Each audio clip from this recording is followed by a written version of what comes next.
नमस्कार दोस्तों, स्वागत है आपका महानदी क्लासेस में। आज के इस वीडियो में हम बात करेंगे प्रयोगशाला परिचारक के सिलेबस में शामिल गति के बारे में। तो चलिए वीडियो की शुरुआत करते हैं। सबसे पहले हम देखते हैं गति होता क्या है। तो जब कोई वस्तु समय के साथ अपनी स्थिति बदलती है या परिवर्तित करती है तो हम उसे गति कहते हैं, है ना।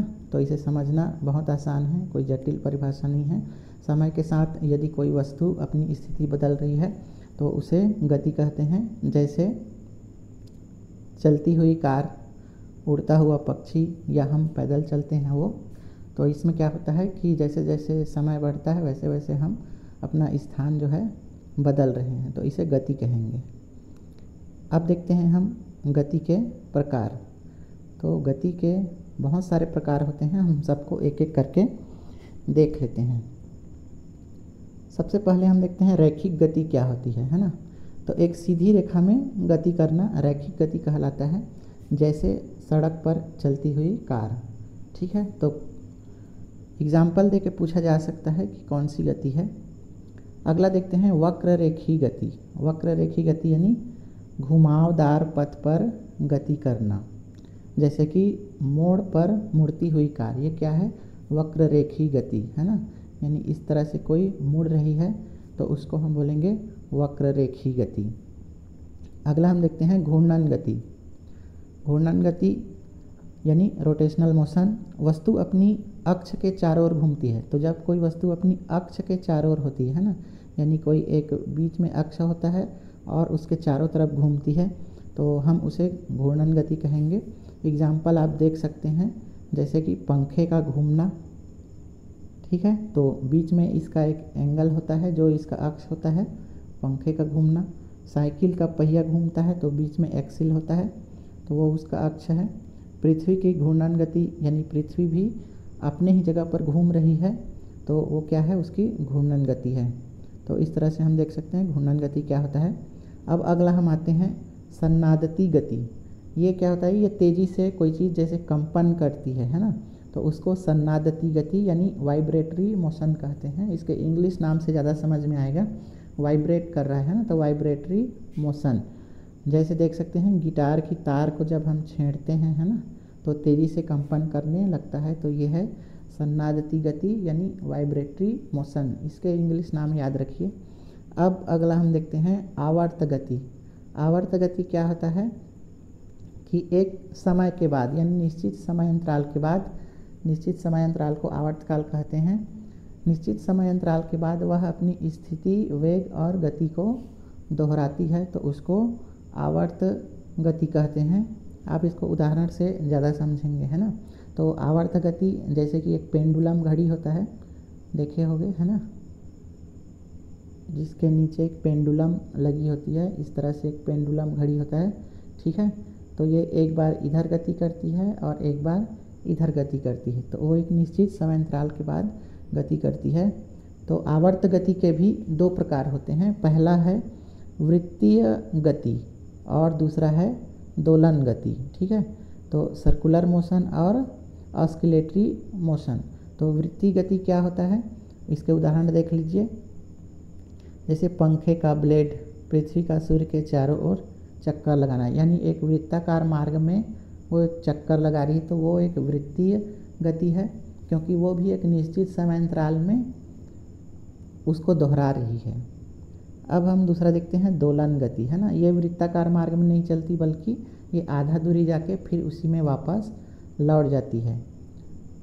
जैसे वस्तु एक निश्चित बिंदु के इधर उधर यानी आगे पीछे या ऊपर नीचे दोलन करती है, तो उसको दोलन गति कहते हैं, और ये भी आवर्त गति के अंदर ही आता है। ठीक है, तो इस तरह से अगर कोई पेंडुलम का उदाहरण दे दे और उसमें दोलन गति दिया रहे तो दोलन गति को लगाना है, आवर्त गति दिया रहे तो आवर्त गति को लगाना है, क्योंकि आवर्त गति के अंदर ही दोलन गति और वृत्तीय गति आता है। ठीक है, उदाहरण देख लीजिए। पेंडुलम यानी लोलक, झूले का दोलन, स्प्रिंग पर लटका द्रव्यमान, यानी कोई चीज़ लोहे का अगर हम स्प्रिंग में लटका के उसको ऐसे हिलाते हैं ऊपर नीचे, तो वो क्या है, एक निश्चित दूरी पे जाके फिर वापस आएगी, फिर दूर जाएगी, फिर वापस, है ना। यानी वो एक दोलन कर रही है, अपनी मार्ग को दोहरा रही है। अब अगला हम देखते हैं प्रक्षेप्य गति क्या होता है। ये क्या होता है, निश्चित कोण में गति करती है। ठीक है, जैसे हम बॉलिंग करते हैं क्रिकेट खेलते समय तो क्या है, उसको एक निश्चित कोण पर फेंका जाता है। ठीक है, जैसे कि यहाँ पर कोई खिलाड़ी है, मान लीजिए यहाँ पर कोई खिलाड़ी है और ये यहाँ से कोई चीज़ फेंक रहा है ना, ऐसे करके फेंक रहा है, तो ये एक निश्चित कोण में जा रहा है। ठीक है, तो इस तरह की जो गति है वो क्या है, प्रक्षेप्य गति है। उदाहरण देख लेते हैं, जैसे क्रिकेट की गेंद को मारना, ठीक है, तोप से गोला दागना या फव्वारे का पानी, तो ये क्या है, प्रक्षेप्य गति के उदाहरण है। अब इसमें दो बातें ध्यान रखने की है। पहला है कि प्रक्षेप्य गति में अधिकतम ऊंचाई के लिए कितने कोण पर फेंकना चाहिए, तो 90 अंश के कोण पर फेंकना चाहिए, यानी बिल्कुल सिर के ऊपर सीधा फेंकेंगे तो ये अधिकतम ऊंचाई तक जाएगा। और अधिकतम लंबाई के लिए हमें कितने कोण पर फेंकना चाहिए, तो 45 डिग्री पे कोण पर फेंकना चाहिए, यानी ऐसे फेंकना चाहिए। ठीक है, तो यही चीज़ एग्ज़ाम में पूछा जाता है, तो इसको आप याद रख लीजिए। अब हम आगे देखते हैं गति के मापक कौन कौन होते हैं। दूरी क्या होता है, वस्तु द्वारा तय की गई कुल लंबाई को दूरी कहते हैं। उदाहरण, जैसे स्कूल से घर तक जाने में 5 किलोमीटर लंबी सड़क है तो वो उसकी दूरी हो गई। और यह क्या है, एक अदिश राशि है, क्योंकि इसमें केवल परिणाम होता है, उसकी दिशा नहीं होती। जैसे कि मान लेते हैं ये ए है और ये बी है और इनके बीच की कुल लंबाई है 5 किलोमीटर, तो ये क्या हो गई, इसकी दूरी हो गई। इसी तरह से मान लो ये ए से बी तक गया और बी से सी तक ये और 5 किलोमीटर चले गए, तो अब इनकी दूरी कितनी हो गई, ये 10 किलोमीटर हो गई। ठीक है, तो ये दूरी आप समझ गए। अब हम देखते हैं विस्थापन क्या होता है। तो विस्थापन होता है उसके प्रारंभिक बिंदु से अंतिम बिंदु, उन दोनों बिंदुओं के बीच की जो न्यूनतम दूरी है उसको हम उसका विस्थापन कहते हैं। जैसे मान लो ये ए से बी तक गई 5 किलोमीटर और बी से सी तक फिर 5 किलोमीटर और ये वापस इसी दिशा में यहाँ पे आ गई है ना। अब ये यहाँ पे इधर ये भी 5 किलोमीटर है, तो इसका विस्थापन क्या हो जाएगा, प्रारंभिक बिंदु तो यहाँ ए पर है, अंतिम बिंदु बी पर है, तो इन दोनों के बीच की दूरी कितनी होगी, 5 किलोमीटर होगी, क्योंकि इधर 5 किलोमीटर है तो ये भी 5 किलोमीटर होगी, है ना। तो इसमें केवल प्रारंभिक और अंतिम बिंदु के बीच की दूरी को देखा जाता है, तो ये हो गया विस्थापन। तो दूरी मतलब कुल मार्ग की लंबाई और विस्थापन मतलब अंतिम और प्रारंभ के बीच के न्यूनतम दूरी, तो इसको आप याद रखेंगे। और यह क्या है, एक सदिश राशि है, क्योंकि इसमें परिणाम के साथ साथ दिशा भी देखा जाता है। इसमें ध्यान देने वाली बात यह है कि यह धनात्मक भी हो सकता है, ऋणात्मक भी हो सकता है और शून्य भी हो सकता है। कैसे हो सकता है उसको देख लेते हैं। यदि वस्तु पूर्व दिशा की ओर जा रही है तो ये धनात्मक हो जाएगा, और यदि पश्चिम दिशा की ओर जा रही है तो इसे ऋणात्मक विस्थापन मानेंगे। ठीक है, यदि कोई वस्तु ए से बी तक पूर्व दिशा की ओर गई तो ये क्या हो जाएगा, इसका धनात्मक विस्थापन हो जाएगा। यही अगर पश्चिम दिशा की ओर गई तो ये क्या हो जाएगा, ऋणात्मक विस्थापन हो जाएगा। अब शून्य विस्थापन क्या होगा कि कोई वस्तु जो है ए से बी तक गई, ठीक है, ए से बी तक गई और वापस उसी मार्ग में वो ए में ही आ गई। ठीक है, तो ए से बी तक गया, ये बी है और ये ए है, तो ए से बी तक गए और वापस उसी मार्ग में आ गए, तो उनके बीच की दूरी तो वापस वहीं पर आ गए, मतलब शून्य हो गए। ठीक है, उनके बीच में कोई दूरी ही नहीं बची है, तो ये क्या हो जाएगा, शून्य विस्थापन। तो अब हम अगला देखते हैं चाल क्या होती है।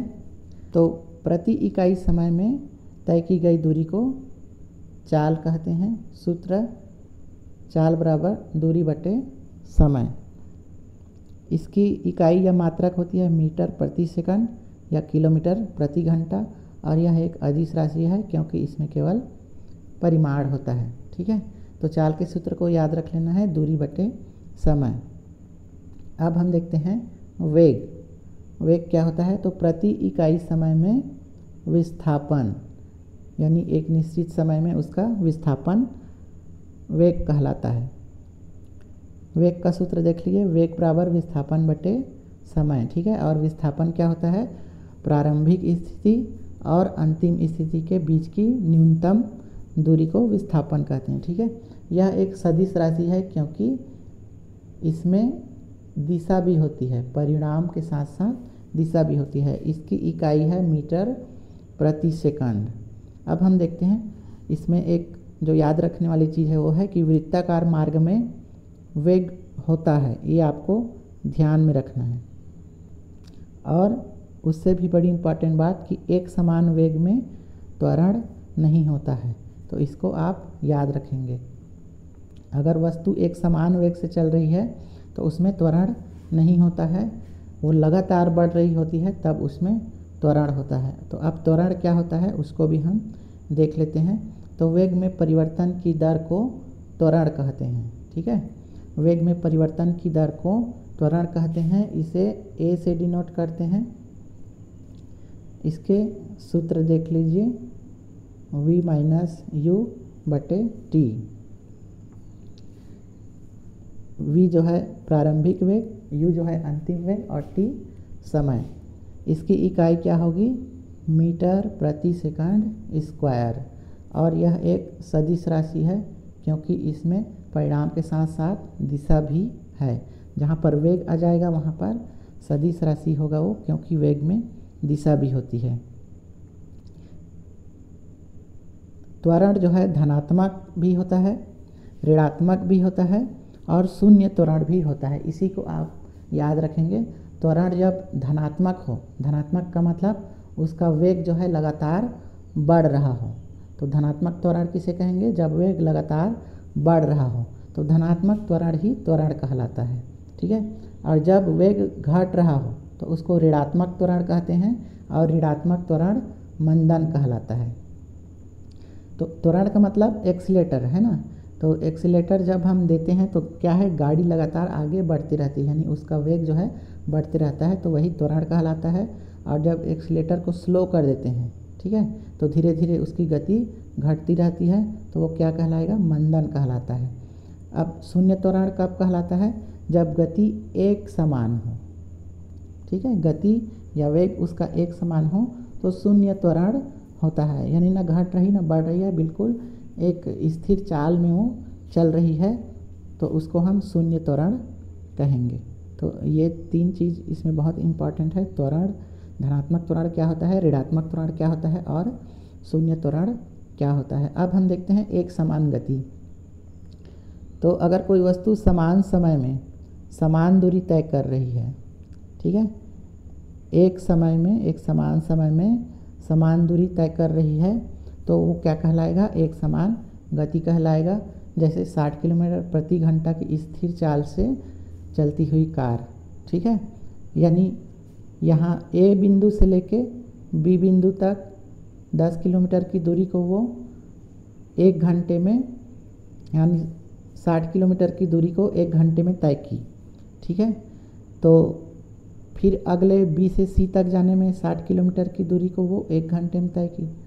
फिर सी से डी तक जाने में 60 किलोमीटर की दूरी को एक घंटे में तय की, यानी एक समान समय में समान दूरी को वो तय कर रही है, ठीक है, यानी 60 किलोमीटर की दूरी को वो लगातार एक एक घंटे में ही कवर कर रही है, तो ये उसकी क्या हो गई? एक समान गति हो गई। अब असमान चाल क्या हो गया? तो असमान चाल में समान समय में वो अलग दूरी को तय कर रही है, जैसे कि ए से बी तक 10 किलोमीटर है, ठीक है, तो एक घंटे में ये 10 किलोमीटर चली मान लो। अब बी से सी तक ये 13 किलोमीटर है, तो इसको भी ये एक घंटे लगा रही है। तो फिर सी से डी तक मान लो 15 किलोमीटर है, तो उसको भी वो एक घंटे में लगा रही है, ठीक है।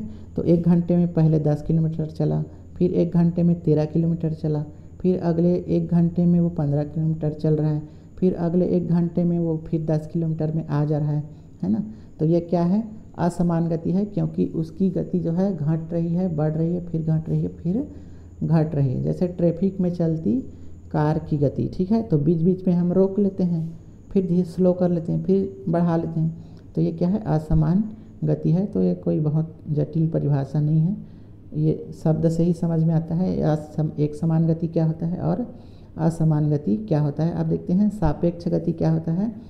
तो दो वस्तुओं की गति को एक दूसरे के सापेक्ष माना जाता है, यानी तुलनात्मक रूप से, ठीक है। सापेक्ष का मतलब तुलनात्मक रूप से हम गति को देखते हैं, तो वो सापेक्ष गति कहलाता है।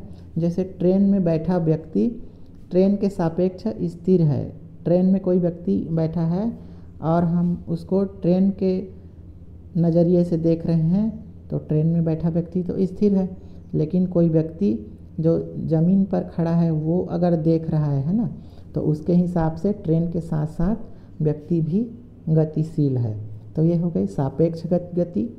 अब हम देखते हैं बल क्या होता है। तो बल वह भौतिक कारक है जो किसी वस्तु की गति की स्थिति को बदलता है या बदलने का प्रयास करता है। तो बल क्या है, एक भौतिक कारक है, फोर्स, ठीक है, जो किसी वस्तु की स्थिति को बदलने का प्रयास करता है।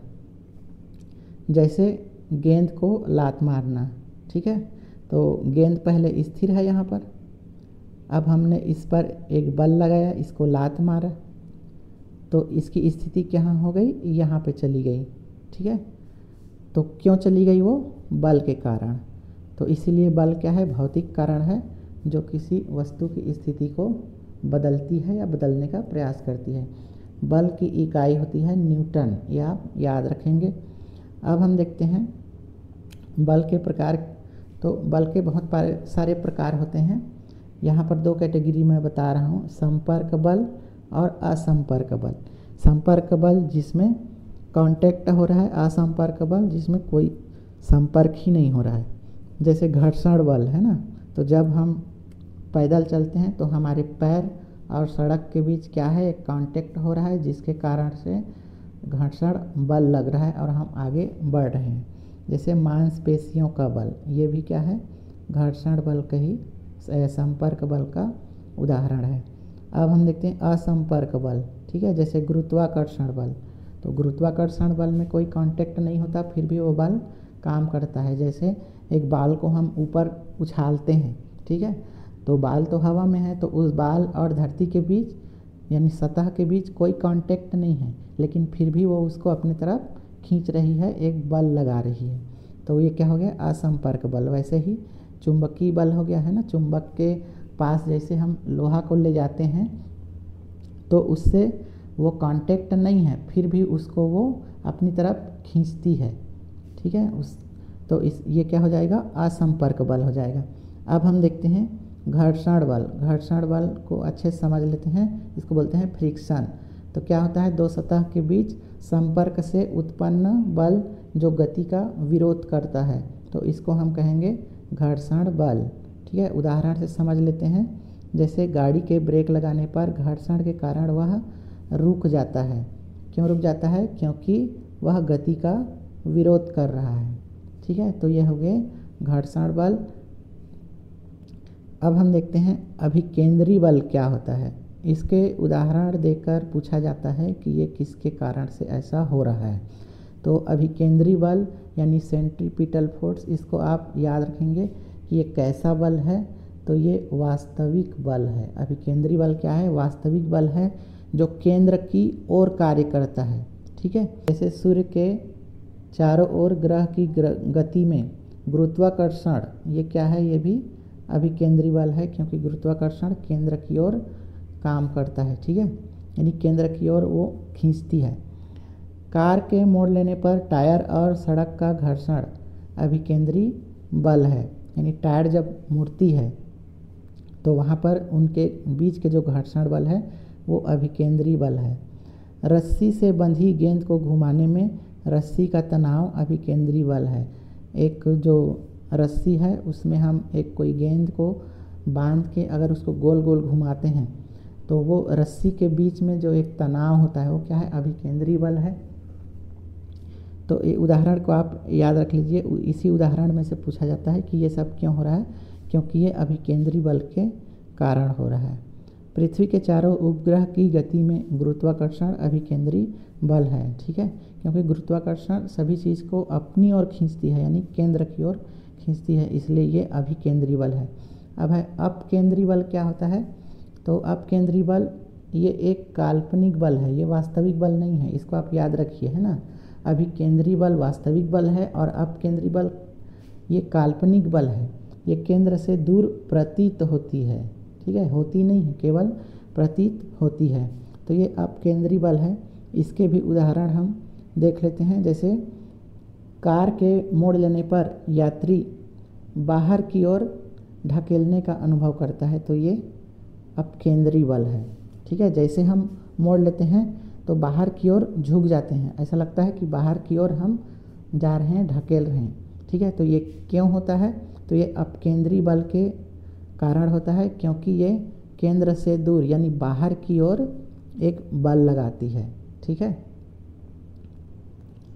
दूसरा उदाहरण देखते हैं। वॉशिंग मशीन में कपड़े ड्रम की दीवार से चिपकने का प्रभाव, यानी वॉशिंग मशीन जब चलता है तो उसके ड्रम के दीवार से कपड़े चिपक जाते हैं, ठीक है। तो वो क्यों चिपक जाते हैं, अपकेंद्री बल के कारण, क्योंकि वो गोल गोल घूम रही है उसकी ड्रम, जिसके कारण से क्या है, वो कपड़े जो है बाहर की ओर ढकेल रहे हैं, है ना, दूर जा रहे हैं, दूर जाती हुई प्रतीत हो रही है, जिसके कारण से उसमें का सारा पानी निकल जाता है। तो ये क्या है, बाहर की ओर ढकेल रहा है, तो ये अपकेंद्री बल के कारण ऐसा हो रहा है।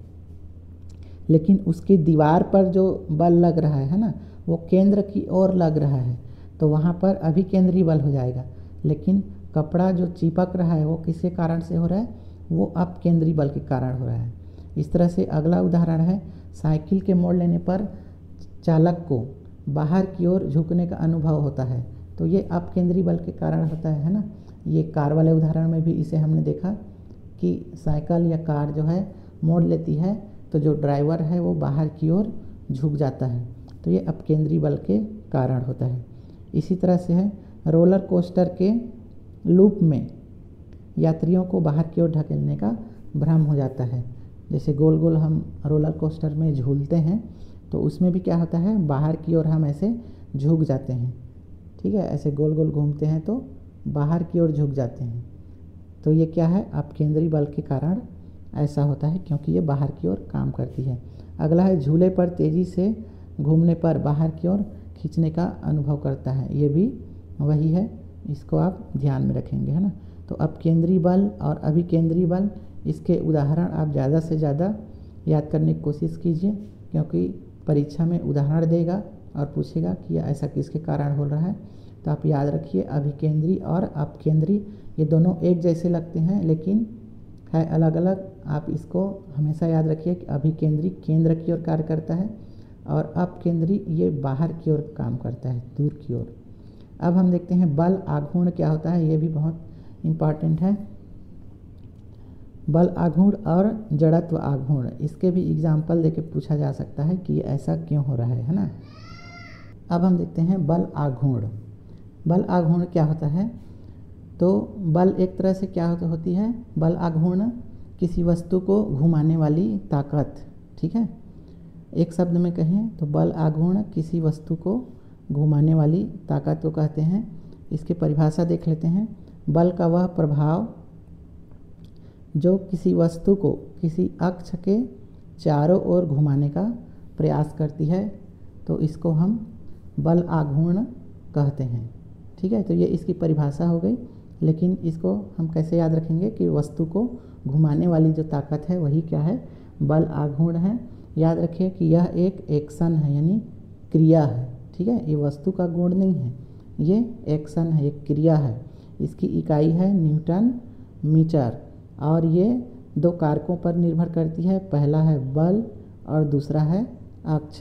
कैसे निर्भर करती है, तो ये हम देख लेते हैं कि बल जितना दूर लगाएंगे, ठीक है, बल हम जितना दूर से लगाएंगे वह उतना ज़्यादा उसमें बल आघूर्ण होगा और उतना ही उसको घुमाना आसान होगा। ठीक है। तो दो कारकों पर निर्भर करती है, बल आघूर्ण बल पर और अक्ष पर। इसके उदाहरण से आपको समझ में आएगा, ठीक है, आगे आप देखेंगे। तो ये कैसे काम करता है, जितना हम बल लगाएंगे उतना उसको घुमाना आसान हो जाएगा उसके अक्ष के चारों तरफ, और उसके अक्ष से यानी उसके सेंटर से जितनी दूरी पर हम बल लगाएंगे तो वो उतना ही आसान हो जाएगा उसको घुमाना। जैसे अब हम उदाहरण से देखते हैं, यहाँ से आपको समझ में आ जाएगा। जैसे कुम्हार का चाक होता है, ठीक है, तो कुम्हार के चाक का जो हत्था होता है, ऐसे कुम्हार का चाक होता है, तो इसका हत्था जो है ये सेंटर हो गया, ये किनारे पर लगाया जाता है ना, जिसको पकड़ के उसको घुमाते हैं। तो कुम्हार के चाक का हत्था केंद्र से दूर लगाया जाता है। क्यों लगाया जाता है, क्योंकि बल आघूर्ण बढ़ाने के लिए, ठीक है। किनारे पर लगेगा यानी सेंटर से दूर रहेगा तो बल आघूर्ण बढ़ेगा, और बल आघूर्ण क्या करता है, उसको घुमाने में ताकत देता है, जिससे इसको घुमाना आसान हो जाता है, ठीक है। तो बल और अक्ष से दूरी पर बल आघूर्ण निर्भर करता है। सेंटर से जितनी दूरी पर हैंडल होगा चाक का उतना ही उसको घुमाना आसान हो जाएगा। दूसरा देख लेते हैं, दरवाजे का हैंडल कब्जा से दूर लगाया जाता है ताकि बल आघूर्ण ज़्यादा हो, जिससे कम बल लगाना पड़े, ठीक है। दरवाज़ा होता है, दरवाजे के कब्जे के साइड में उसका हैंडल नहीं लगाते हैं, उसके जस्ट अपोजिट साइड में लगाते हैं, है ना। तो इससे क्या हो जाता है, दरवाज़ा को खोलना आसान हो जाता है। आप खुद समझ के देखिए, अगर कब्जा लगा है वहीं पर आप बल लगाएंगे तो क्या दरवाज़ा खुलेगा, नहीं, है ना। लेकिन उसके हैंडल साइड में बल लगाएंगे तो दरवाज़ा आसानी से खुलेगा। तो ये क्यों हो रहा है, क्योंकि उसके दूरी पर निर्भर करता है बल आघूर्ण, सेंटर से दूरी पर। तीसरा है, रिच या पाना का हत्था लंबा बनाया जाता है। जो पाना होता है जिससे हम नट बोल्ट को खोलते हैं, तो वो उसका हत्था या पाना जो है जितना लंबा होगा उतनी ही वो आसानी से खुलेगा, ठीक है, क्योंकि उसमें बल आघूर्ण बढ़ जाएगा। अगला हम देखते हैं, हैंड पंप का डंडा लंबा बनाया जाता है। तो हैंड पंप का डंडा जितना लंबा रहेगा उतना ही पानी निकालना आसान हो जाएगा। क्यों, क्योंकि उसके केंद्र से लंबाई ज़्यादा है तो उसमें बल आघूर्ण ज़्यादा होगा, और बल आघूर्ण ज़्यादा है तो उसको चलाना आसान हो जाएगा।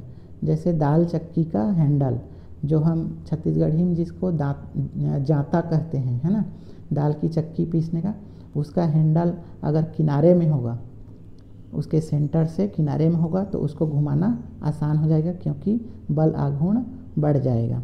तो इस तरह से ये एग्जाम्पल से आप समझ गए होंगे बल आघूर्ण होता क्या है, ठीक है। तो उदाहरण देकर ही पूछा जाता है ज़्यादातर। अब हम देखते हैं जड़त्व आघूर्ण क्या होता है। तो जड़त्व आघूर्ण वस्तु का वह गुण है ना। इससे पहले हमने बल आघूर्ण में क्या देखा कि वो वस्तु का गुण नहीं था, बल्कि वो क्या था, एक्शन था, ठीक है। तो जड़त्व आघूर्ण क्या है, ये उस वस्तु का गुण होता है जो बताता है कि वह घूमने में कितना विरोध कर रहा है ना। इसके नाम से ही आप याद रखिए, जड़त्व आघूर्ण, जड़त्व मतलब जड़, जड़ यानी बहुत टाइट, ठीक है। तो टाइट कब होता है, जब कोई चीज़ उसका विरोध करता है ना, बराबर बल उधर से लगता है तो वो जड़ करता है। इसको आप ऐसे याद रखिए। यह बताता है कि घुमाना कितना मुश्किल है या कितना आसान है, ठीक है। तो जड़त्व आघूर्ण बताता है कि कितना मुश्किल है घुमाना या कितना आसान है। एक शब्द में कहें तो वस्तु कितना विरोध कर रही है घूमने का, यही उसका जड़त्व आघूर्ण है। और याद रखना है कि यह वस्तु का गुण है, ठीक है। और बल आघूर्ण क्या था, वो एक्शन था, क्रिया था करने वाले का।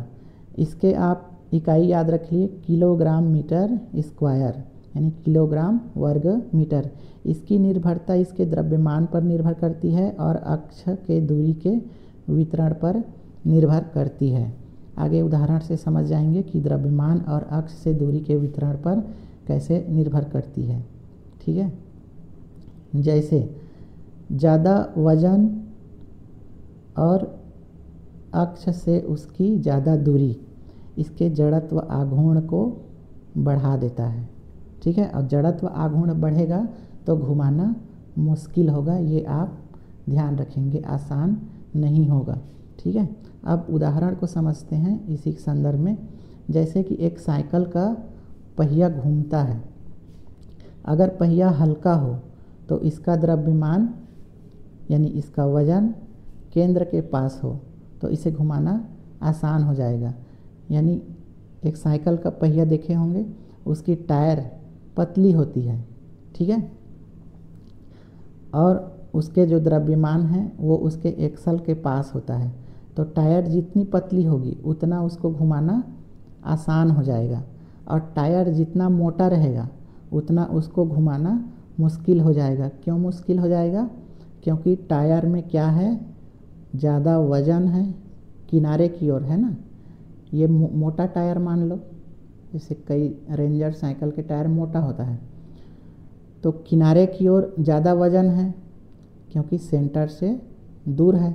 तो सेंटर से दूर अगर वजन ज़्यादा होगा तो उसका जड़त्व आघूर्ण ज़्यादा हो जाएगा और उसको घुमाना मुश्किल हो जाएगा। लेकिन सेंटर पर अगर ज़्यादा वजन है, किनारे पर कम है, तो उसको घुमाना आसान हो जाएगा, ठीक है। लेकिन ये एक बार अगर स्पीड पकड़ ले तो इसको रोकना भी मुश्किल होता है, ये भी आप ध्यान रखेंगे। इसके उदाहरण हम देख लेते हैं। जैसे कि पंखा होता है, ठीक है, तो पंखा का पतला जो है ब्लेड, पंखे की ब्लेड पतली बनाई जाती है, ठीक है, ताकि वो आसानी से घूम सके। उसका सारा जो वज़न है वो कहाँ पर दिया जाता है, उसके बीच में, अक्ष में। जैसे आप सीलिंग फैन देखे होंगे तो उसके बीच में, उसके मशीन के पास ज़्यादा वज़न होता है और उसके पंखे बिल्कुल हल्के होते हैं। तो ऐसा क्यों बनाया जाता है? ताकि वो ज़्यादा घूम सके, यानी उसका जड़त्व आघूर्ण कम हो सके। तो उसके जड़त्व आघूर्ण कम हो सके इसलिए पंखे के ब्लेड को पतला बनाया जाता है। अगला एग्जांपल देते हैं, शीशा। तो शीशा झूला ये ऐसे होता है ना।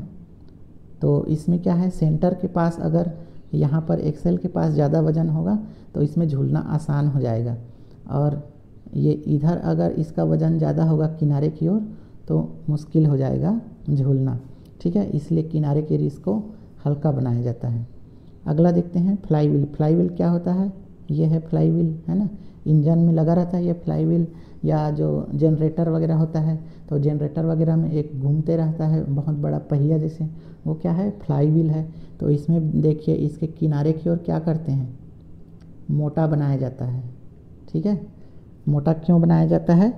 इसके जड़त्व आघूर्ण को बढ़ाने के लिए, क्योंकि इस जड़त्व आघूर्ण बढ़ने से ये मुश्किल तो हो जाएगा घुमाना, ठीक है, लेकिन एक बार घूम गई, ठीक है, तो फिर वो रफ्तार पकड़ लेने से वो घूमना उसको आसान हो जाता है।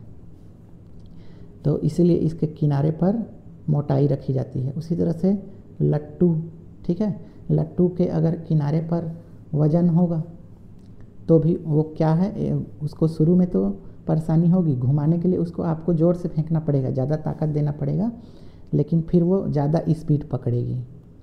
तो ये आप इसके उदाहरण से आप इसको समझ सकते हैं, जड़त्व आघूर्ण और बल आघूर्ण क्या होता है, ठीक है। तो जड़त्व आघूर्ण क्या होता है? जड़त्व आघूर्ण वस्तु का गुण है जो उसके घूमने का विरोध करती है, और बल आघूर्ण क्या है? बल आघूर्ण वह ताकत है जो उसको घुमाती है। तो ये दोनों को आप बिल्कुल समझ लीजिए। अब हम देखते हैं संवेग क्या होता है, ठीक है। संवेग को मोमेंटम कहते हैं। तो वस्तु का द्रव्यमान यानी उसका मास और उसके वेग, वेलोसिटी, दोनों के गुणनफल को हम संवेग कहते हैं। संवेग को p से डिनोट करते हैं, ठीक है। तो ये तो परिभाषा वाली बात हो गई। अब हम इसको आसानी से समझ लेते हैं कि संवेग होता क्या है। तो संवेग कुल मिला के किसी चीज़ की कितनी ताकत है उसको बताता है, ठीक है। संवेग का मतलब है कि कोई चीज़ कितनी ताकत से चल रही है। ये ताकत दो चीज़ पर निर्भर करती है। तो कोई चीज़ कितनी ताकत से चल रही है ये क्या बताता है? उसके संवेग को बताता है, या संवेग उसके चलने की ताकत को बताता है। और ये दो चीज़ पर निर्भर करती है, पहला है द्रव्यमान और दूसरा है वेग। हमने अभी पढ़ा है ना, द्रव्यमान और वेग के गुणनफल को संवेग कहते हैं। तो इन दो चीज़ पर निर्भर करती है, वजन पर और गति पर। उदाहरण से इसको समझ लेते हैं। जैसे एक भारी ट्रक जो धीरे चल रहा है, उसका संवेग ज़्यादा हो सकता है क्योंकि वह भारी है, यानी उसकी संवेग मतलब उसके ताकत, गति की ताकत ज़्यादा हो सकती है क्योंकि वो भारी है। लेकिन एक छोटी साइकिल वो तेज़ चल रही है और उसका संवेग भी ज़्यादा हो सकता है। क्यों ज़्यादा हो सकता है? क्योंकि वो तेज़ चल रही है ना।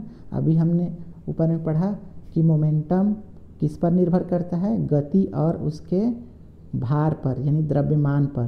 तो ट्रक का द्रव्यमान ज़्यादा है इसलिए उसके संवेग ज़्यादा हो सकता है, और साइकिल का भार कम है लेकिन उसकी गति ज़्यादा है इसलिए भी उसका संवेग ज़्यादा हो सकता है।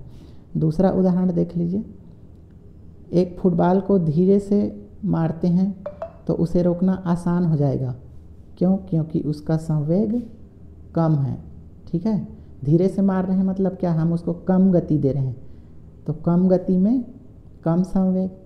और उसी फुटबॉल को तेज़ मार रहे हैं, ठीक है, तो तेज़ मार रहे हैं तो उसको रोकना मुश्किल हो जाएगा। क्यों? क्योंकि ज़्यादा संवेग। अब हम उसको तेज़ मार रहे हैं तो क्या कर रहे हैं? ज़्यादा गति दे रहे हैं तो ज़्यादा संवेग बढ़ रहा है। ठीक है, तो ज़्यादा द्रव्यमान रहेगा तो ज़्यादा संवेग होगा, और ज़्यादा गति रहेगा तो भी ज़्यादा संवेग होगा। तो गति और द्रव्यमान पर निर्भर करता है संवेग। इसकी इकाई है किलोग्राम मीटर प्रति सेकंड, और यह एक सदिश राशि है क्योंकि इसमें दिशा भी होती है परिणाम के साथ साथ। अब हम समझ लेते हैं जड़त्व को। जड़त्व क्या होता है? तो जड़त्व वस्तु का वह गुण जो उसकी गति या विराम की स्थिति को बदलने का विरोध करता है। ठीक है, तो जड़त्व क्या है? हमने ऊपर में पढ़ा, जड़त्व आघूर्ण में क्या करता है? ये विरोध करता है। ठीक है, जैसे जड़त्व मतलब जड़, जड़ यानी टाइट, कड़ा। ठीक है, तो कड़ा क्यों लगता है कोई चीज़? जब कोई घूम रही है और टाइट लग रही है, इसका मतलब क्या है? उसमें जड़त्व ज़्यादा है क्योंकि वो उस चीज़ का विरोध कर रही है, घूमने का विरोध कर रही है, गति का विरोध कर रही है। ठीक है, अब हम इसके देखते हैं जड़त्व के प्रकार। तो जड़त्व दो प्रकार के होते हैं, विराम का जड़त्व और गति का जड़त्व। तो कोई वस्तु स्थिर है, वो स्थिर ही रहना चाह रही है तो ये उसका विराम का जड़त्व है। और यदि कोई गतिशील वस्तु है, वो गति में रहती है तो ये गति का जड़त्व है। जैसे चलती बस के रुकने पर यात्री आगे की ओर झुक जाता है। ठीक है, तो ऐसा क्यों होता है? गति के जड़त्व के कारण। तो जैसे बस चल रही है और बस के अंदर में आदमी बैठा है, तो बस के साथ साथ वो आदमी भी उसके साथ में गति कर रहा है। ठीक है, लेकिन अचानक जब ब्रेक लगती है तो क्या हो गया? गति को हमने रोक दिया अचानक, तो गति को, बस तो रुक गई लेकिन हम क्या है? आगे की ओर चले गए क्योंकि हम गति के साथ साथ चल रहे हैं। तो ये इसलिए हुआ आगे की ओर क्योंकि गति का जड़त्व वहाँ पे काम कर रहा है, क्योंकि हम गति में थे और गति में ही रहना चाहते थे, लेकिन ब्रेक मारने से गति टूट गई तो हम आगे की ओर चले गए। तो ये होता है गति का जड़त्व और विराम का जड़त्व। अब देखते हैं द्रव्यमान और जड़त्व। तो द्रव्यमान जड़त्व का माप है। ठीक है, तो द्रव्यमान और जड़त्व में संबंध यहाँ पे बताया गया है कि द्रव्यमान अधिक होगा तो जड़त्व भी अधिक होगा। ठीक है, जैसे इसको समझ लेते हैं कि मान लो एक बॉल है, इसका वज़न 50 किलोग्राम है। ठीक है, तो इसका जड़त्व अधिक होगा। क्यों अधिक होगा? अगर हम इस पर बल लगाएंगे, इसको ढकेलेंगे तो ये आसानी से ढकलाएगा नहीं क्योंकि इसका जड़त्व अधिक है, वजन से इसका जड़त्व बढ़ गया। लेकिन अगर ये हल्का है, मान लो ये 10 किलो का है, ठीक है, तो अब इसका जड़त्व कम हो गया। अब इसको ढकेलेंगे तो ये आसानी से ढकला जाएगा क्योंकि इसका द्रव्यमान अब हल्का हो गया तो जड़त्व भी कम हो गया। ठीक है, तो द्रव्यमान और जड़त्व का डायरेक्ट संबंध है। अब हम देखते हैं न्यूटन के गति के नियम। तो न्यूटन ने गति के 3 नियम दिए, इसमें याद रखना है गति का नियम किसने दिया है ना। तो गति का नियम दिया न्यूटन ने। उसके बाद गति के कितने नियम हैं? तो गति के 3 नियम हैं जो क्या करता है, बल और गति के बीच के संबंध को बताता है। तो ये आप याद रखेंगे। अब देखते हैं हम गति का पहला नियम। इसको याद रखिए, गति के पहला नियम को जड़त्व का नियम भी कहते हैं। ठीक है, तो पूछा जाता है कई बार कि गति के पहले नियम को और किस नाम से जानते हैं, तो उसको हम जड़त्व के नियम के नाम से जानते हैं। ठीक है, अब हम देखते हैं क्या होता है पहला नियम। तो कोई वस्तु अपनी विराम या एक समान गति की अवस्था में तब तक रहती है जब तक उस पर कोई बाह्य बल न लगाया जाए। ठीक है, आसान भाषा में इसको समझें तो कोई वस्तु अगर स्थिर है तो वह स्थिर ही रहना चाहती है, और कोई वस्तु अगर गतिशील है तो वह गतिशील ही रहना चाहती है जब तक कि उस पर कोई बाह्य बल न लगाया जाए। ठीक है, तो जड़त्व के 2 प्रकार पढ़े अभी हमने। तो गति का जो पहला नियम है, चूँकि वो जड़त्व का ही नियम है, इसलिए इसके भी 2 प्रकार हैं, विराम का जड़त्व और गति का जड़त्व। तो इसके हम उदाहरण देख लेते हैं। विराम का जड़त्व का पहला उदाहरण है, कंबल को छड़ी से पीटने पर धूल के कण झड़ जाते हैं। ये कई बार पूछा गया है कि ऐसा क्यों होता है ना। तो ये जड़त्व के नियम के कारण होता है। और जड़त्व का कौन सा नियम, विराम का जड़त्व, क्योंकि धूल जो है वो कंबल पर क्या है, विराम अवस्था में है और विराम में ही रहना चाहती है। लेकिन जैसे ही हमने कंबल पर छड़ी को मारा, ठीक है, तो छड़ी के मार पड़ने से कंबल गति अवस्था में आ गई और वो नीचे चली गई, और जो धूल के कण है वो विराम अवस्था में वहीं पर रुक गए, इसलिए वो क्या हो गए, उससे अलग हो गए। ठीक है, तो ये विराम के जड़त्व के कारण ऐसा हुआ। दूसरा है, पेड़ को हिलाने पर उसमें लगे फल नीचे गिर जाते हैं। तो पेड़ को हिलाने से क्या हुआ, पेड़ जो है गति अवस्था में आ गई, लेकिन उसके फल वहीं पर स्थिर अवस्था में थे और वो स्थिर ही रहना चाहते थे। ठीक है, इसलिए वो क्या हो गए, टूट गए। फल तो स्थिर रह गया, लेकिन उसकी जो डाली है वो गति अवस्था में आने से पीछे चले गई, जिससे फल टूट के नीचे गिर गया। तीसरा है, मेज़ पर रखी किताब बिना धक्का के स्थिर रहती है। तो मेज़ पर कोई किताब स्थिर है तो वह स्थिर ही रहेगी जब तक हम उस पर कोई बल लगा के उसको वहाँ से हटा न दें। ठीक है, तो ऐसा क्यों, वहाँ पर स्थिर क्यों है, क्योंकि उस पर विराम का जड़त्व काम कर रहा है। अब हम देखते हैं गति के जड़त्व के उदाहरण। जब गाड़ी अचानक रुकती है तो यात्री आगे की ओर झुक जाता है, क्योंकि उसका शरीर गति की अवस्था को बनाए रखना चाहता है। ठीक है, गाड़ी पर ब्रेक लगाने से गाड़ी स्थिर हो गई, लेकिन आदमी पर तो ब्रेक नहीं लगा है ना, वो तो गति अवस्था में ही है और उसी अवस्था को वो बनाए रखना चाहती है, इसलिए वो आगे की ओर झुक जाती है। दूसरा उदाहरण देखते हैं, जब ट्रेन में कोई वस्तु यानी गेंद को उछाली जाती है ना, ट्रेन के में हम गेंद को उछालते हैं तो वह वापस उसी जगह पर गिरती है। तो क्यों गिरती है ऐसा, ठीक है, उसको तो पीछे चले जाना चाहिए, क्योंकि ट्रेन लगातार बढ़ रही है और बाल को हम उछालते हैं। ठीक है, तो बाल को तो दूर जाके गिरना चाहिए क्योंकि उससे संपर्क में नहीं है, लेकिन ऐसा नहीं होता है ना, बाल वापस उसी जगह पर गिरती है। क्यों गिरती है, गति के जड़त्व के कारण, क्योंकि ट्रेन चल रही है, मतलब ट्रेन का डिब्बा चल रहा है और ट्रेन के डिब्बे के साथ साथ उसमें जितने आदमी हैं वो भी गति अवस्था में है, और साथ ही ट्रेन के अंदर का जो वातावरण है, जो हवा है उसके अंदर का, वो भी गति अवस्था में है। ठीक है, साथ में वो गेंद भी गति अवस्था में है, इसीलिए वापस उसी वहीं पर गिरती है। ठीक है, तो ट्रेन के साथ साथ ट्रेन के डिब्बे के अंदर की जितनी सारी चीज़ें हैं, यहाँ तक कि हवा भी, वो भी गति अवस्था में है, इसलिए जब हम बाल को उछालते हैं तो बाल जो है वापस उसी स्थान पर गिरती है। अब हम देखते हैं न्यूटन की गति का दूसरा नियम, जिसे संवेग के नियम से भी जानते हैं। तो इसको आपको ध्यान में रखना है कि गति के दूसरे नियम को और किस नाम से जानते हैं।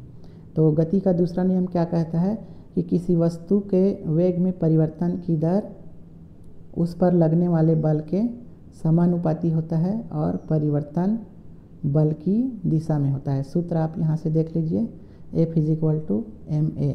F क्या है, बल है, m क्या है, द्रव्यमान है, और a क्या है, त्वरण है। अब हम इसको आसानी से समझ लेते हैं। तो इस परिभाषा का क्या तात्पर्य है, तो किसी वस्तु के वेग में परिवर्तन की दर उस पर लगने वाले बल के समानुपाती होता है। इसका मतलब है कि कोई वस्तु अपनी वेग कितनी तेज़ी से बदलेगी ये किस पर निर्भर करता है, तो ये उसके बल और द्रव्यमान पर निर्भर करता है। इसका मतलब है कि हम किसी वस्तु पर ज़्यादा बल लगाएंगे तो उस पर ज़्यादा त्वरण उत्पन्न होगा, यानी उसकी गति तेज़ी से बदलेगी। और अगर वस्तु का द्रव्यमान ज़्यादा है तो उसकी गति कम तेज़ी से बदलेगी, यानी उसका त्वरण कम हो जाएगा। ठीक है, तो ये इस परिभाषा का मतलब है। जैसे कि मान लो एक बॉल है, उस बॉल का वज़न मान लो 5 पाउंड है। ठीक है, तो उस पर हम ज़्यादा बल लगाएंगे तो वो ज़्यादा दूर जाके गिरेगा, उसकी गति जो है ज़्यादा तेज़ी से बदलेगी। कम बल लगाएंगे तो उसकी गति कम हो जाएगी। ठीक है, उसी तरह से द्रव्यमान मान लो वो 5 पाउंड का है, अगर उसको हम 15 पाउंड बढ़ा देते हैं, ठीक है, अब उसको फेंकते हैं तो उसका वज़न बढ़ गया, तो उसकी गति भी कम हो जाएगी। ठीक है, तो इस तरह से ये दोनों कारकों पर ये दूसरा नियम, संवेग का नियम निर्भर करता है। अगर बल ज़्यादा लगाएंगे तो उसके परिवर्तन की दर ज़्यादा हो जाएगी, और द्रव्यमान अगर बढ़ाएंगे तो उसके परिवर्तन की दर कम हो जाएगी। ठीक है, इसको मैं यहाँ पर आसान भाषा में लिख दिया हूँ, इसको आप पढ़ लेंगे। ठीक है, अब हम आगे बढ़ते हैं। इसमें एक और चीज़ ध्यान में रखना है, समय बढ़ने से संवेग परिवर्तन की दर कम हो जाती है। इसको आप याद रखिए, है ना, कि समय जैसे जैसे बढ़ेगा तो उसके गति में जो परिवर्तन की दर है वो कम हो जाएगी। इसको आप याद रखेंगे, अभी एग्जाम्पल से ये चीज़ समझ में आएगा। जैसे कि उदाहरण है ना, गति के दूसरा नियम के उदाहरण, कैच लपकते समय खिलाड़ी द्वारा हाथ पीछे करना। जैसे हम कैच लेते हैं बॉल को तो क्या करते हैं, हम हाथ को थोड़ा नीचे करते हैं, झुकाते हैं। बॉल जैसे हाथ में आता है तो नीचे की तरफ लहराते हुए ले जाते हैं। तो ऐसा क्यों करते हैं, क्योंकि ऐसा करने से समय ज़्यादा होता है, बढ़ जाता है। ठीक है, ऐसा करने से समय बढ़ जाता है, और समय बढ़ने से क्या हो जाता है, संवेग परिवर्तन की दर कम हो जाती है। अगर वहीं मान लो हम हाथ को पीछे नहीं खींचते, ठीक है, तो इससे क्या है, संवेग परिवर्तन जो है वो तेज़ी से शून्य हो जाता। ठीक है, उस गेंद का जो वेग है वो तेज़ी से शून्य हो जाता, इससे संवेग परिवर्तन की दर अधिक हो जाती। तो इससे हमारे हाथ को चोट लग सकती है और बाल जो है छिटक सकता है। ठीक है, तो हम हाथ को पीछे करते हैं, तो ऐसा क्यों करते हैं, क्योंकि समय को हम बढ़ाने के लिए ऐसा करते हैं। तो समय बढ़ेगा तो क्या होगा, संवेग परिवर्तन की दर कम हो जाएगी। ठीक है, तो ये गति के दूसरे नियम का उदाहरण है। अब हम देखते हैं एक और उदाहरण, खिलाड़ी को कुशन या बालू पर कूदना होता है। ठीक है, जो खिलाड़ी होते हैं छलांग लगाते हैं, या लंबी कूद हो गया या ऊंची कूद हो गया, तो उनको क्या है, बालू पर या कुशन पर कूदना होता है। तो ऐसा क्यों करते हैं, तो ऐसा करते हैं संवेग परिवर्तन की दर को कम करने के लिए। ठीक है, क्योंकि जैसे ही हम कूदते हैं तो क्या होता है, बालू जो है या गद्दा जो है नीचे चला जाता है, नीचे दबता है। तो इससे क्या हो जाता है, समय बढ़ जाता है, और समय बढ़ता है तो संवेग परिवर्तन की दर कम हो जाती है। तीसरा उदाहरण है, कराटे का एक खिलाड़ी एक ही झटके में बर्फ़ की सिल्ली को तोड़ देता है। ठीक है, क्यों तोड़ देता है वो, क्योंकि वो अपनी वेग जो है झटके में बढ़ाता है, तेज़ी से बढ़ाता है। ठीक है, तो ज़्यादा वेग दे रहा है, इसलिए वो बर्फ़ जो है टूट जा रहा है। ठीक है, इसको हो सकता है मैं उतना अच्छे से ना समझा पाया हूँ, लेकिन उदाहरण को आप याद रख लीजिए, क्योंकि इन्हीं उदाहरणों में से पूछा जाता है। अब अगला हम देखते हैं न्यूटन का तीसरा नियम, जिसको क्रिया प्रतिक्रिया का नियम कहते हैं। और ये बहुत आसान है ना। जितना बल क्रिया लगाता है उतना ही अपोजिट बल प्रतिक्रिया में लगता है। तो क्रिया के बराबर और विपरीत दिशा में एक प्रतिक्रिया बल काम करता है, जिसे न्यूटन की गति का तीसरा नियम कहते हैं। इसके बहुत सारे उदाहरण हैं। देखिए, जैसे रॉकेट का प्रक्षेपण, ठीक है। तो रॉकेट का प्रक्षेपण तो होता है, तो क्या होता है, गैस नीचे की ओर निकलती है, उसकी जो ईंधन है, तो इससे क्या होता है, एक क्रिया होती है और इस क्रिया के अपोजिट एक बल यानी रॉकेट ऊपर की ओर जाता है, तो ये उसकी प्रतिक्रिया। दूसरा उदाहरण देखते हैं। जैसे कि हम तैरते हैं तो तैराक पानी को पीछे ढकेलता है, तो उतना ही बल पानी भी आगे की ओर लगाता है, जिससे हम आगे बढ़ते हैं। तीसरा उदाहरण, नाव के कूदने पर नाव पीछे की ओर हट जाता है। तो क्यों ऐसा होता है, क्रिया प्रतिक्रिया के नियम के कारण, क्योंकि हम नाव पर बल लगाते हैं तो नाव भी हमारे ऊपर बल लगाता है। हथौड़े से कील को ठोंकना, ये भी क्या है, इसी नियम के उदाहरण है, क्रिया प्रतिक्रिया के नियम। नाव खेना, ठीक है, नाव को हम खेते हैं तो उसके पाल से हम पानी को पीछे ढकेलते हैं, तो पानी हमारी नाव को आगे ढकेलता है। तो ये इसके 5 उदाहरण। अगला है, गुब्बारे से अचानक जब हवा छोड़ी जाती है, ठीक है, तो हवा के छोड़ने से हवा पीछे की ओर निकलती है, क्रिया हो गया, और गुब्बारा आगे बढ़ता है, ये प्रतिक्रिया हो गई। इसी तरह से अगला उदाहरण है, जब गोली आगे की ओर निकलती है, जब बंदूक से गोली चलती है तो गोली आगे की ओर निकलती है, तो ये क्रिया हो गया, और बंदूक पीछे की ओर झटका देती है, तो ये उसके प्रतिक्रिया है।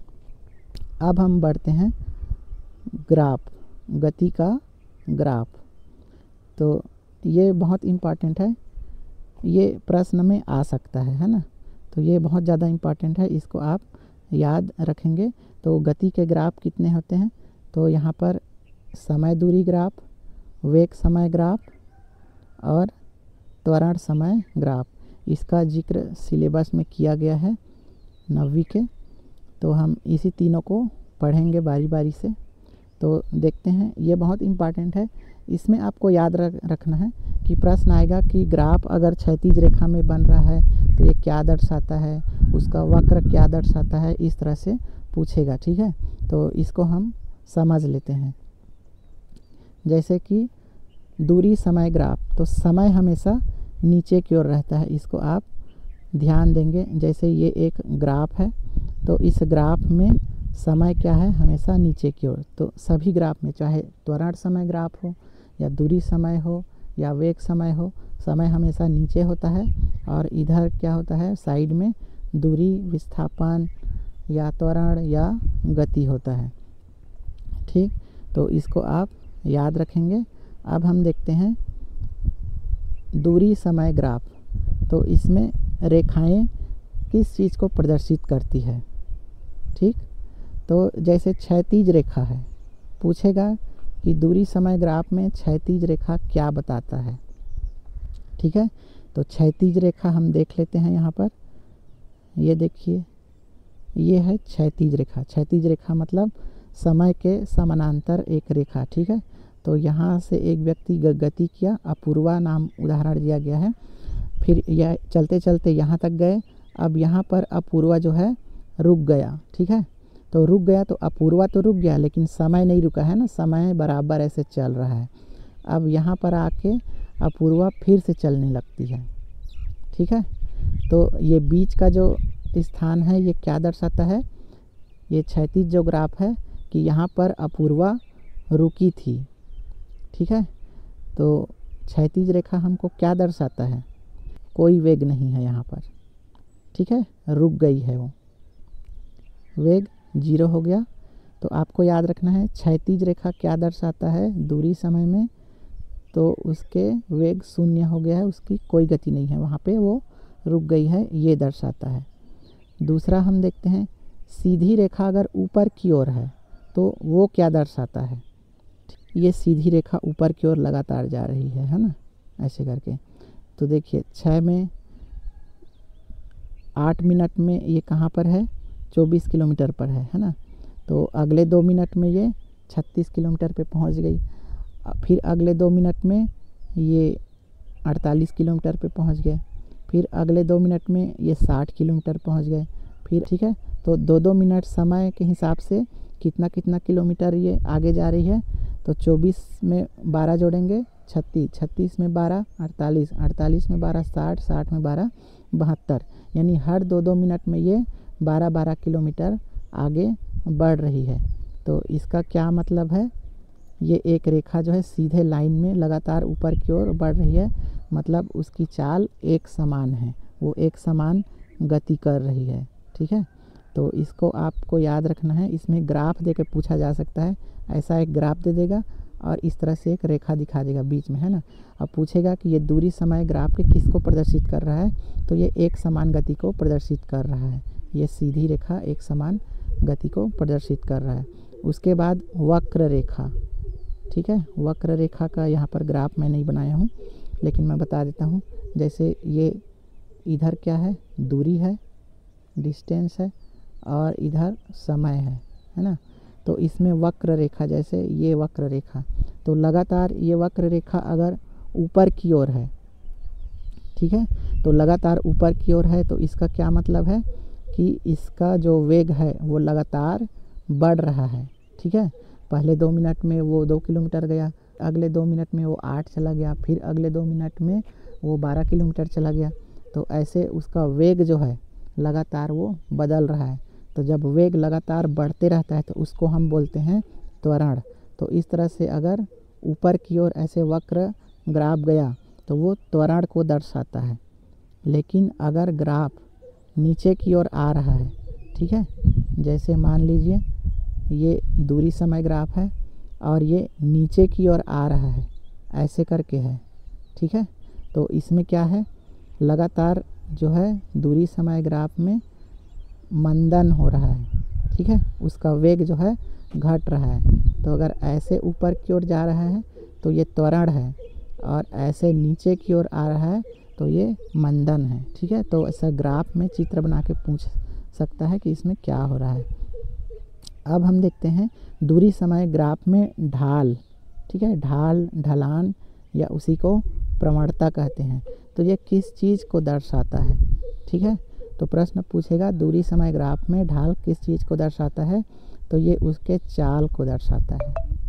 ठीक है, तो इसको आपको याद में रखना है, यानी ज़्यादा ढाल होगा तो उसकी चाल भी ज़्यादा होगी। इसको हम ग्राफ में समझ लेते हैं। जैसे ये एक ग्राफ है, ये दूरी इधर हो गया और समय इधर हो गया।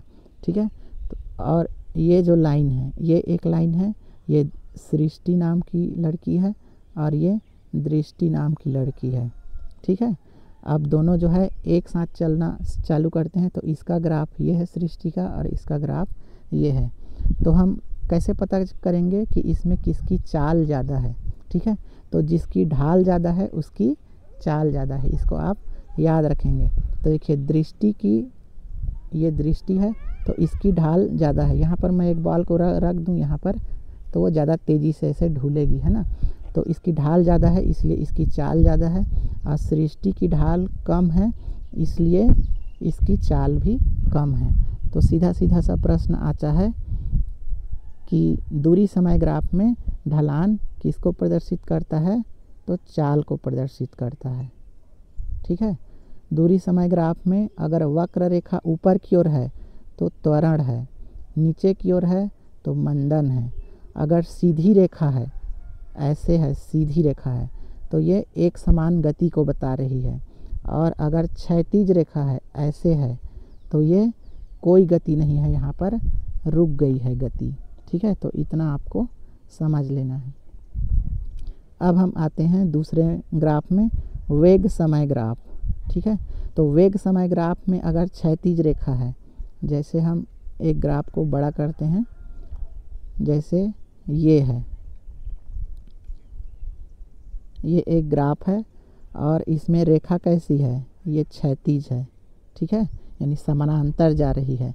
तो समानांतर जा रही है तो ये क्या दर्शाता है, ये एक समान वेग को दर्शाता है। वेग समय ग्राफ में ढाल क्या दर्शाता है, तो ढाल त्वरण या मंदन को दर्शाता है। अगर धनात्मक ढाल है तो वो त्वरण हो जाएगा, और ऋणात्मक ढाल है तो वो मंदन हो जाएगा। ठीक है, जैसे यहाँ पर देख लेते हैं, ये क्या है, ये धनात्मक ढाल है तो ये त्वरण हो गया। ठीक है, और ये क्या है, ये ऋणात्मक ढाल है, ऊपर से नीचे आ रहा है तो ये मंदन हो गया। ठीक है, तो ये ऐसे ये धनात्मक ढाल है तो ये त्वरण, और इधर से ऐसे ऋणात्मक ढाल है तो ये मंदन। तो ये आपको ध्यान में रखना है। अगर क्षैतिज रेखा है तो वेग क्या है, समान है। ये क्षैतिज रेखा है तो वेग समान है। ये ऊपर की ओर ढाल है तो त्वरण है, और यहाँ पर नीचे की ओर ढाल है तो मंदन है। इस चीज़ को आपको बिल्कुल देख लेना है। और अगर गति असमान है, देखिए असमान गति, पहले तो बढ़ रहा है, फिर घट रहा है, फिर बढ़ रहा है, फिर घट रहा है, यानी कोई आकृति यहाँ पर नहीं बन रही है ना। तो इसका मतलब क्या है, कोई आकृति नहीं बन रही है तो गति असमान है। ये आपको ध्यान में रखना है। और एक और चीज़ पूछता है कि वेग समय ग्राफ में क्षेत्रफल किस चीज़ को बता रहा है, तो विस्थापन को बताता है। ठीक है, जैसे वेग समय ग्राफ है तो वेग समय ग्राफ में ये जो क्षेत्रफल है ये किसको बताता है, तो ये उसके विस्थापन को बताता है। इसको आपको ध्यान में रखना है। ठीक है, तो ये सारी चीज़ें एकदम रट लेना है। अगर क्षैतिज है तो एक समान वेग, ठीक है, क्षैतिज है एक समान वेग, पॉजिटिव ढाल है त्वरण, नेगेटिव ढाल है मंदन, ये क्षेत्रफल को बता रहा है तो विस्थापन। इतना आप ध्यान में रखेंगे। ठीक है, इसी तरह से दूरी समय ग्राफ में क्या है, ये क्षैतिज है तो यहाँ पर कोई गति नहीं है, जीरो गति है। ठीक है, अगर ये ऐसे पॉजिटिव जा रहा है, धनात्मक जा रहा है तो ये त्वरण हो जाएगा। अगर ये ऐसे आएगा तो मंदन हो जाएगा। अगर ये सीधी रेखा में है, ठीक है, इस तरह से ऐसे है तो एक समान गति को बताएगा। और इसकी ढाल या प्रवणता चाल को बताता है ना। जैसे इसकी ढाल ज़्यादा है तो इसकी चाल भी ज़्यादा है, इसकी ढाल कम है तो इसकी चाल भी कम है। और अगर इस तरह से होता है, ठीक है, ये असमान गति को बताता है। अब हम बढ़ते हैं त्वरण समय ग्राफ। तो त्वरण समय ग्राफ में जो इसका क्षेत्रफल होता है, ठीक है, ये क्षेत्रफल जो होता है ये वेग में परिवर्तन को बताता है। और इसकी जो क्षैतिज रेखा है, क्षैतिज रेखा, ये वाली क्षैतिज रेखा है तो ये बताता है कि इसके स्थिर त्वरण है, यानी इसमें कोई त्वरण नहीं हो रहा है, नियत है त्वरण, शून्य है त्वरण। ठीक है, तो स्थिर त्वरण कहते हैं उसी को नियत त्वरण, उसी को शून्य त्वरण। तो अगर ऐसा क्षैतिज रेखा है त्वरण समय ग्राफ में तो ये बताता है कि उसमें कोई भी त्वरण नहीं है, शून्य त्वरण है। क्योंकि त्वरण क्या होता है, वेग में परिवर्तन की दर। तो वेग में परिवर्तन कैसे होगा, वेग में परिवर्तन ऐसे होता है, लगातार वक्र होते जाता है, बढ़ते जाता है ना। तो अब हम देखते हैं संवेग संरक्षण का सिद्धांत। तो संवेग संरक्षण का सिद्धांत क्या होता है, यदि किसी निकाय पर कोई बाह्य बल कार्य न करे तो उसका संवेग संरक्षित रहता है। और संवेग हमने ऊपर में पढ़ा, क्या पढ़ा, तो संवेग जो है गति और द्रव्यमान, ठीक है, गति और द्रव्यमान पर निर्भर करता है। तो गति और द्रव्यमान पर कैसे निर्भर करता है, इसके उदाहरण देख लेते हैं कि गोली आगे जाती है तो बंदूक पीछे हटती है। इससे क्या होता है, उसका कुल संवेग संरक्षित हो जाता है। ठीक है, यानी जितना संवेग आगे जाता है उतना ही संवेग पीछे आता है, तो इससे संवेग जो है बराबर हो जाता है। तो इसे कहते हैं संवेग संरक्षण का सिद्धांत। इसको हम समझ लेते हैं, जैसे गोली आगे निकलती है तो गोली का द्रव्यमान कम होता है लेकिन उसका वेग ज़्यादा होता है। तो संवेग क्या है, द्रव्यमान और वेग का गुणनफल है। ठीक है, तो उतना ही वेग पीछे भी होना चाहिए, बंदूक में होना चाहिए।